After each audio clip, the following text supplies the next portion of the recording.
Hello and welcome back. Affinity 3.1 is out, and in this video we'll take a look at what's new and what features this update brings. We'll go through each one, so stick around until the end. Let's start with the first one, called Live Tone Blend Group. In the Layers panel, I've prepared an image and several backgrounds. I select the top image and use the Object Selection tool to remove the background. Then I move the cursor over my object and click on it, and click again to select the small piece of the mountain. Using Command J or Ctrl J on Windows, I create a copy, and using Command D or Ctrl D, I deselect the object. When I add a different background, you'll see that the colors don't match at all.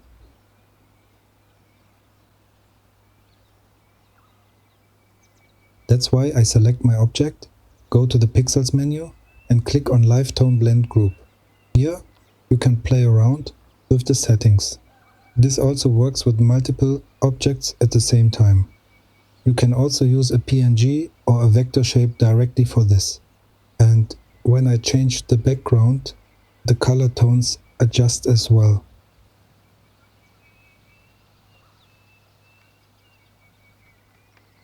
This also works with gradients and other background colors.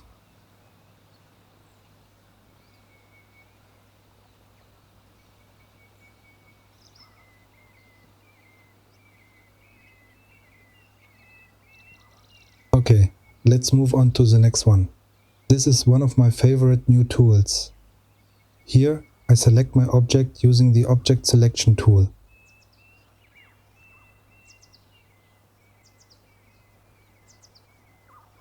Then I go to Vector and click on Convert to Curves. And now my object is a vector shape. It still has the color from the last gradient. And I can change the color and size however I want.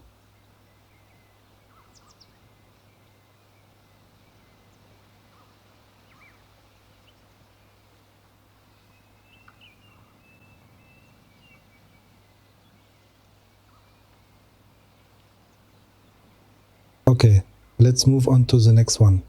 This is similar to the Live Tone Blend Group, but only partially, using a brush. To do this, I click on the Tone Brush tool. If you can't find it, right-click and then select Customize Tool. Here you can scroll or type in the tool name directly and then just drag and drop.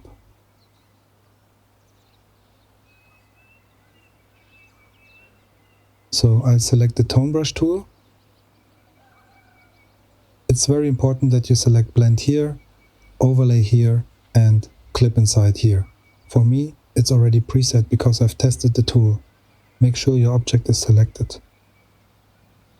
This is the same effect as here, but as I said, only partially, for better control.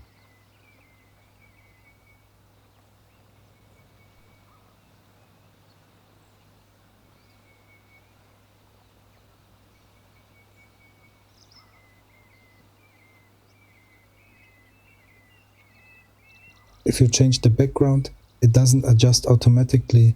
You have to create a new blend brush tool layer. And then the tone color adjusts as well.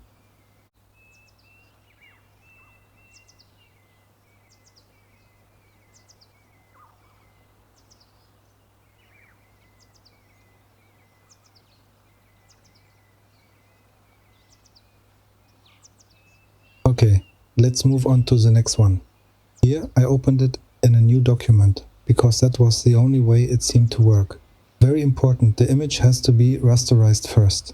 And you can do that by right-clicking. Then I go to Pixels and click on Equirectangular. And here you can play around with the settings. I don't know who the target audience is, but I think some designers will find this really useful. I think this tool is great.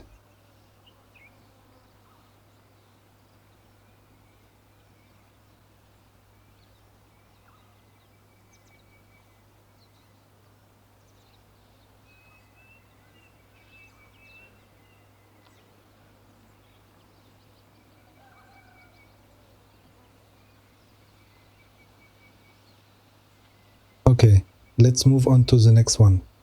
Here you can easily switch from dark to light mode.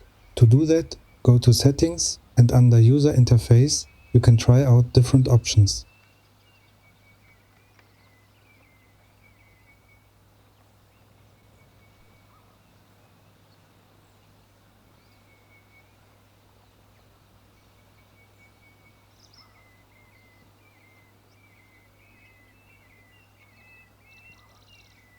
Okay, let's move on to the next one. This tool isn't exactly new, but it's a real time saver. While you're working with the brush tool, you can simply right-click to quickly adjust settings. This makes the workflow much easier.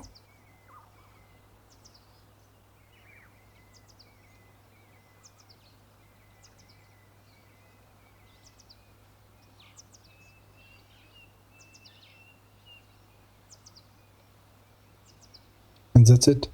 If I forgot anything, let me know in the comments. And if you liked it, leave a subscribe.